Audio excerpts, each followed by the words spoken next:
നമ്മളിവിടെ ഡിസ്കസ് ചെയ്യുന്നത് 10th standard മാത്സിൻ്റെ 3rd ചാപ്റ്ററായ അരിത്തമെറ്റിക് സീക്വൻസസ് ആൻഡ് ഓൾജിബ്ര എന്ന് പറയുന്ന ചാപ്റ്ററിൻ്റെ പേജ് നമ്പർ 71 കൊടുത്തിരിക്കുന്ന ക്വസ്റ്റ്യൻസ് ആണ്.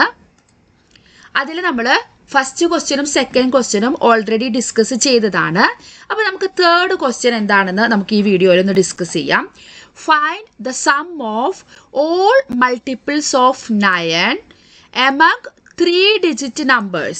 അതായത് 3-digit നമ്പറുകളായിട്ടുള്ള നമ്പറുകളുണ്ടല്ലോ, അതായത് ഇപ്പോൾ 100 മുതൽ 999 വരെയും 3-digit നമ്പറുകളാണ് അല്ലേ. പക്ഷേ അതിൽ 9ൻ്റെ മൾട്ടിപ്പിൾസ് ഏതൊക്കെയാണോ വരുന്നത് ആ നമ്പറുകളുടെ സമ്മ്. ഇപ്പോൾ മനസ്സിലായല്ലോ, 100 മുതൽ 999 വരെയാണ് നമ്മുടെ 3-digit നമ്പറുകൾ. പക്ഷേ ഇതിലെ ഈ എല്ലാ നമ്പറുകളുടെയും സമ്മ് നമുക്ക് വേണ്ട. ഈ നമ്പറുകളിൽ നിന്ന് 9ൻ്റെ മൾട്ടിപ്പിൾസ് വരുന്നത് അത് മാത്രം സെലക്ട് ചെയ്തിട്ട് നമുക്ക് എന്ത് ചെയ്യാം, അതിൻ്റെ സമ്മാണ് കാണേണ്ടത്. അപ്പോൾ ആദ്യം ആ ടേമുകൾ എല്ലാം അറിഞ്ഞില്ലെങ്കിലും നമുക്ക് ഫസ്റ്റ് ടേമും ലാസ്റ്റ് ടേമും കണ്ടുപിടിക്കണം. പിന്നെ എത്ര ടേം വരുന്നെന്നുള്ളതും വളരെ ഇമ്പോർട്ടൻ്റ് ആണ്. നമുക്ക് എന്നും അറിയണമല്ലോ എത്ര ടേമുകൾ ഇതിൻ്റെ ഇടയിൽ വരുന്നുണ്ട്, 9ൻ്റെ മൾട്ടിപ്പിൾസ് ആയിട്ടുള്ളത്. ഈ രണ്ട് കാര്യങ്ങൾ നമ്മളിവിടെ കണ്ടുപിടിക്കണം. അപ്പോൾ ആദ്യം നമുക്ക് ടേമുകൾ കണ്ടുപിടിക്കാം. ഫസ്റ്റ് നമുക്ക് ആ ഒരു സീക്വൻസ് ഉണ്ടാക്കണ്ട. അപ്പോൾ first 3-digit number which is multiples of 9 ഏതാണെന്ന് നമുക്കൊന്ന് നോക്കാം. അപ്പോൾ 100 എന്തായാലും 9ൻ്റെ മൾട്ടിപ്പിൾ അല്ല. നമുക്കറിയാം 11 × 9 എത്രയാ, 99. എല്ലാവർക്കും അറിയണ കാര്യമാണ് അല്ലേ. 11 9s are 99. പക്ഷെ 99 നമുക്ക് 2-digit നമ്പറാണ്. പക്ഷെ നമുക്ക് 12 × 9 ചെയ്ത് കഴിഞ്ഞാലോ എന്തായാലും അത് 3 digits ആയിട്ട് വരും, 108.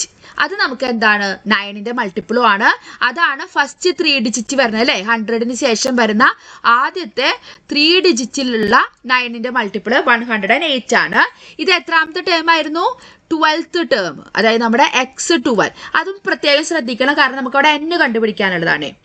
ഇനി അങ്ങനെ പോയിട്ട് ലാസ്റ്റ് ഡിജിറ്റ്സ് നമുക്ക് 3 digitsൽ വരുന്നത് ഏതാണ്, 999 ആണ് അല്ലേ. ഈ 999 എന്ന് പറയുന്നത് എന്താണ്, 111 × 9 ആണ് അല്ലേ. അത് ഓൾറെഡി 9ൻ്റെ മൾട്ടിപ്പിളാണ്. നമുക്ക് 11ൻ്റെ ടേബിളിൽ പെട്ടെന്ന് കണ്ടുപിടിക്കാൻ പറ്റുന്ന കാരണം കേട്ടോ പെട്ടെന്ന് നമ്മളിങ്ങനെ ഐഡൻറ്റിഫൈ ചെയ്തത്. 999 അതെന്ന് പറയുന്നത് 111 × 9 ആണ്. അപ്പോൾ നമുക്ക് last term 3-digit number which is the multiple of 9 എന്ന് പറയുന്നത് 999. അപ്പോൾ ഫസ്റ്റ് ടേമും കിട്ടി, ലാസ്റ്റ് ടേമും കിട്ടി. ഇത് നമ്മുടെ x12 ടേം ആയിട്ടാണ് വരുന്നത്. x12 ഇതെന്ന് പറയുന്നത് നമുക്ക് 111 കൊണ്ട് മൾട്ടിപ്ലൈ ചെയ്യുമ്പോഴല്ലേ, അപ്പോൾ 111th ടേം ആയിട്ട് വരും. ഇത് നമുക്ക് n കണ്ടുപിടിക്കാൻ വേണ്ടിയിട്ടാണ് കേട്ടോ ഇങ്ങനെ. ഈ ഒരു സീക്വൻസിന്റെ ഫസ്റ്റ് ടേം 108 ആണ്. പക്ഷെ നമുക്ക് ഇവിടെ n കിട്ടാൻ വേണ്ടിയിട്ടാണ് ഇത് 12 കൊണ്ട് മൾട്ടിപ്ലൈ ചെയ്യുമ്പോൾ ഇത് 111 കൊണ്ട് മൾട്ടിപ്ലൈ ചെയ്തപ്പോഴാണ് ലാസ്റ്റ് കിട്ടിയത്. അപ്പോൾ 111 - 12 ആണോ ചെയ്യല്ല, 12th ഇവിടെ ഉണ്ട്. അപ്പോൾ നമ്മൾ അതിന് മുന്നേയുള്ള 11 വരെയുള്ള സാധനങ്ങൾ മാറ്റി വെക്കുക. അപ്പോൾ എത്ര വരും, 100. അപ്പോൾ നമ്മുടെ n എന്ന് പറയുന്നത് എന്താന്ന് കിട്ടി, n = 100. അപ്പോൾ മനസ്സിലായല്ലോ n എങ്ങനെയാണ് കണ്ടുപിടിച്ചെന്നുള്ളത്.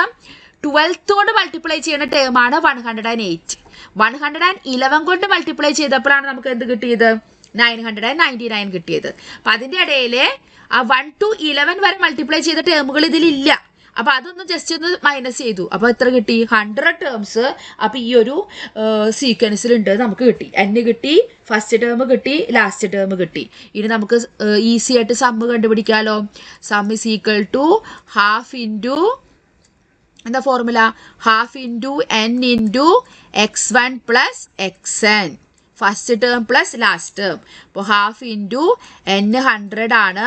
ഫസ്റ്റ് ടേം എന്തായിരുന്നു നമ്മുടെ 108 പ്ലസ് ലാസ്റ്റ് ടേം 999.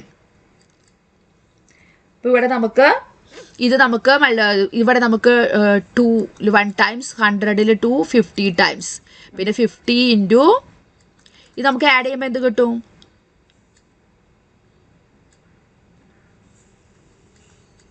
1107 കിട്ടും. ഇനി ഇത് നമുക്ക് മൾട്ടിപ്ലൈ ചെയ്യുന്ന സമയത്ത് 50 × 1111 മൾട്ടിപ്ലൈ ചെയ്യുമ്പോൾ നമ്മുടെ ആൻസർ കിട്ടും 55,000 350. 55,350 ആണ് ഈ ഒരു അരിത്തമെറ്റിക് സീക്വൻസ്. അതായത് 3 ഡിജിറ്റ്സ് ആയിട്ടുള്ള 9ന്റെ മൾട്ടിപ്പിൾസ് മാത്രം വരുന്ന അരിത്തമെറ്റിക് സീക്വൻസിന്റെ സം എന്ന് പറയുന്നത് 55,350 ആണ്. അപ്പോൾ അത് മനസ്സിലായല്ലോ. രണ്ട് കാര്യങ്ങളാണ് ശ്രദ്ധിക്കേണ്ടത്. ഫസ്റ്റ് ടേമും ലാസ്റ്റ് ടേമും നമ്മൾ കണ്ടുപിടിച്ചു. അതുകൂടാതെ എന്നും നമുക്ക് ഇവിടെ കാണണമായിരുന്നു. അതും നമ്മൾ ഇതുപോലെ ഇതിൽ കുറച്ച് നമ്മൾ നമ്മുടെ ആ ഒരു യുക്തി അവിടെ ഉപയോഗിക്കണം. അല്ലാതെ നേരിട്ട് നമുക്ക് അതിൻ്റെ ഫോർമുല ഇല്ല. എന്ന് കാണാനും ഇതും അതുപോലെ x1ഉം xnഉം ഏതൊക്കെയാണെന്ന് അറിയാനായിട്ടുള്ളത്. നമ്മൾ കുറച്ച് ഒരു യുക്തി ഉപയോഗിച്ചിട്ട് ഇങ്ങനെയാണെന്നുള്ളത് ചെയ്തിട്ട് അപ്പോൾ നമുക്ക് അത് രണ്ടും കണ്ടുപിടിക്കാൻ പറ്റും. പിന്നെ നമ്മുടെ ഫോർമുലയിൽ നമ്മൾ ജസ്റ്റ് അതൊന്ന് അപ്ലൈ ചെയ്താൽ മതി. അപ്പോൾ മനസ്സിലായല്ലോ ഈ തേർഡ് ക്വസ്റ്റ്യൻ ചെയ്തത്. ഇനി ബാക്കിയുള്ള ക്വസ്റ്റ്യൻസുമായിട്ട് നമുക്ക് അടുത്ത വീഡിയോയിൽ കാണാം. താങ്ക്